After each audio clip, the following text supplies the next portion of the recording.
याद आता है, एक पैगाम देना चाहता है जमील अख्तर शफीक कि भाई अगर तुम चाहते हो कि तुम्हारी आने वाली नस्लें महफूज रहें तो तुम अपने पेट पे पत्थर बांध लो, लेकिन अपने बच्चों को जाहिल मत बनाओ। कभी कहा था किसी ने कि पहले तुम तालीम से तुम मोड़ दिए जाओगे, पहले तालीम से तुम मोड़ दिए जाओगे, फिर किसी जुर्म से तुम जोड़ दिए जाओगे। हाथ से हाथ की जंजीर बनाकर निकलो, वरना धागे की तरह तोड़ दिए जाओगे। अंधेरे मिटा दो, पढ़ो नौ निहालो, अंधेरे मिटा दो, तुम अपने चलन से ये दुनिया सजा दो, पढ़ो नौ निहालो। कहीं अमन की जल न जाए बहारे, कहीं अमन की जल न जाए बहारे, कहीं अमन की जल न जाए बहारे, कहीं अमन की जल न जाए बहारे।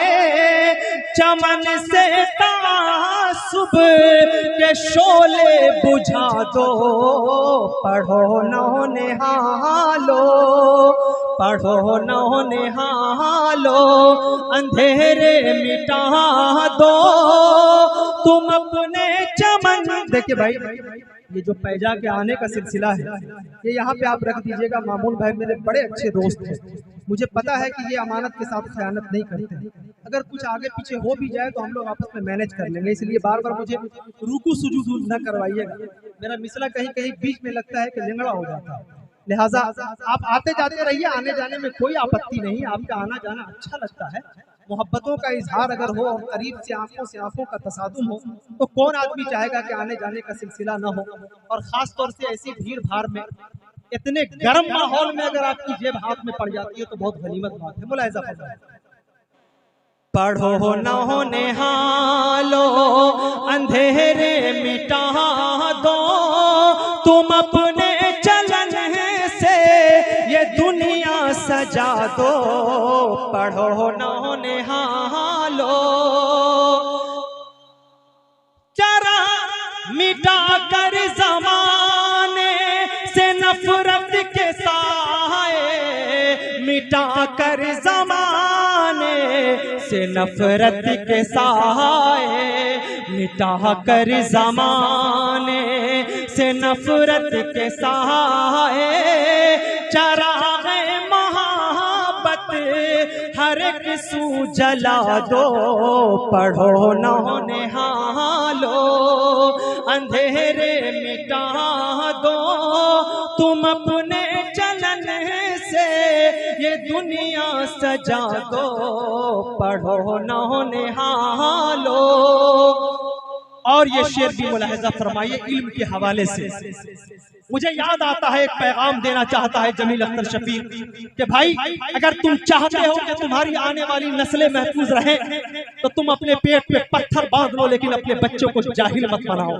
कभी कहा था किसी ने कि पहले तुम तालीम से तुम मोड़ दिए जाओगे, पहले तालीम से तुम मोड़ दिए जाओगे, फिर किसी जुर्म से तुम जोड़ दिए जाओगे। हाथ से हाथ की जंजीर बनाकर निकलो, वरना धागे की तरह तोड़ दिए जाओगे। हजरात उस हवाले से शेर पढ़ता हूँ, मुलाहिजा फरमाइएगा। पढ़ो नौ निहालो, अंधेरे मिटा दो, तुम अपने चलन से ये दुनिया सजा दो, पढ़ो नौ निहालो। करो इल्म हासिल, पढ़ो दिल लगा कर, करो इल्म हासिल, पढ़ो दिल लगा कर, करो इल्म हासिल, पढ़ो दिल लगा कर, जहालत को दुनिया से बिल्कुल मिटा दो, पढ़ो नौ निहालो, अंधेरे मिटा दो, पढ़ो नौ निहालो। और ये शेर भी मुलाहिजा फरमाइए, बहुत सेंसिटिव और हसास शेर पढ़ रहा हूँ, मैं समझता हूँ कि मीर ने कहा था कि दर्द दिल के वास्ते पैदा न किया इंसान को, वरना तात के लिए कुछ कम न थे करो भया। अगर इस शेर पर आपका दिल नहीं धड़का तो समझा जाएगा कि आपके कलेजे में इंसान का दिल नहीं। बोला ऐसा फरमाइए, पढ़ो न होने हालो अंधेरे मिटा दो, तुम अपने चलन से ये दुनिया सजा दो। पढ़ो न होने हालो, न हो भूखा प्यासा कोई इस ज़मीन पर, न हो भूखा प्यासा कोई इस ज़मीन पर, न हो भूखा प्यासा कोई इस ज़मीन पर, न हो भूखा प्यासा कोई इस ज़मीन पर, के माहौल ऐसा ज़मीन पर बना दो। पढ़ो न होने हालो अंधेरे मिटा दो, तुम अपने चलन से ये दुनिया सजा दो। पढ़ो न होने हालो। हज़रात एक बात कहता हूँ, आज के इस सेल्फिश और इंतहाई मफाद परस्त जमाने में साहब ये है कि अगर कोई आदमी नदी किनारे खड़ा होकर के किसी को मदद के लिए पुकार रहा हो तो आज का इंसान और इंसानियत उस दुहाने पर पहुंच चुकी है कि कोई आदमी ऐसा लगता है कि कोई मुद्दतों इंतजार में बैठा हो कि कभी ये नदी और नाले के किनारे पहुंचेगा। वो बचाने के बजाय जाता है और एक पैर मार करके उसको और नीचे फेंक देता है। ये नदी की मिसाल मैंने दी है, जिंदगी की भी बहुत सारी जिल्लत की नदियां कहीं लोग खड़े होते हैं। इस्लाम ये नहीं सिखाता, इस्लाम मोहब्बत का पैगंबर है।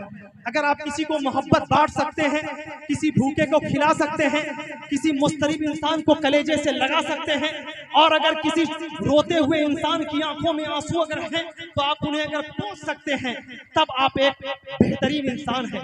मैं हमेशा इस बात कहता हूं, अगर मुसलमान बनना है तो बेहतर इंसान बनो, जो बेहतर इंसान नहीं हो सकता वो बेहतर मुसलमान नहीं हो सकता। ये मेरा दावा है, दिल के कागज पर इसको जली हुई पे लिख लेना। दोस्तों आइए उस हवाले से, यही इस्लाम चाहता है, यही इस्लाम का पैगाम है। इस्लाम आप इंसान से इंसान छोड़िए, इस्लाम तो जानवर के साथ भी मोहब्बत का पैगाम सुनाता है। आइए एक शेर पेश करता हूँ, बोला ऐसा फरमाइए, पढ़ो न होने हालो अंधेरे मिटा दो, तुम अपने चलन से ये दुनिया सजा दो। पढ़ो न होने हालो, जो मिल जाए भटका हुआ कोई राही, जो मिल जाए भटका हुआ कोई राही, जो मिल जाए भटका हुआ कोई राही, तो मंजिल का रास्ता उसे तुम दिखा दो। पढ़ो न होने हालो अंधेरे मिटा दो, तुम अपने चलन से ये दुनिया सजा दो। पढ़ो न होने हालो।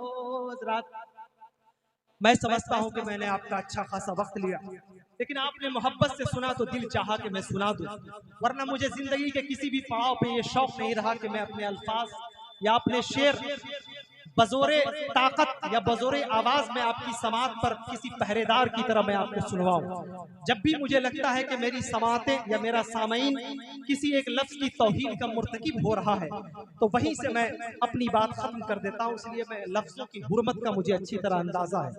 बहरहाल हमारे पास एक पर्ची आई है मौलाना के लिए, गालिबन शायरी पेश करना चाहते हैं, तो इंशाअल्लाह वो भी हमारे बीच पेश करेंगे। हबीबुर रहमान शायरी पेश करेंगे, तो मुझे लगता है कि अगर वो आए हैं तो जाहिर सी बात है कि सभी लोगों की मुश्तरका मोहब्बतें उनके साथ थी, इसलिए आए हैं। और जाते वक्त जाहिर है किसी आदमी की तबीयत और उसके दिल का अगर मैं मान न रखूं, बल्कि मैं अपनी तरफ से आपको रिक्वेस्ट न करूं। मैं जानता हूं कि हफ्दिल अजीज और महबूब खतीब यानी किसी पसंदीदा खतीब को स्टेज पर बैठाने के बाद मजीद बीच में वक्त लेना वैसा ही है जैसे किसी दावत में पहुंचने वाले किसी भूखे बाराती को पुलाव रखने के बाद कहा जाए कि 1 घंटा आपको वेट करना पड़े। तो आप सोचिए कि जिसको जहां जहां से भी जो भी अच्छे अच्छे अल्फाज याद होंगे, बहुत शब्दों के मीनिंग में डूबे हुए, वो अपने अपने तौर पर उनकी तस्बीह शुरू कर देगा। मैं कहना नहीं चाहता हूं कि वो तस्बीहात क्या होंगी। बहरहाल तो मैं आपसे रिक्वेस्ट करना चाहता हूं कि हबीबुर रहमान साहब हमारे बीच हैं, मैं उनसे बहुत रिक्वेस्ट के साथ ये कहना चाहता हूं कि आप 2-2.5 मिनट जो आपके महबूब तरीन अशार हो, 2-3 शेर हमारे बीच रखें और प्रोग्राम को एक नई तवानाई अता करें। उसके बाद मैं इंशाअल्लाह आपके बीच पेश करता हूं अब्दुल्ला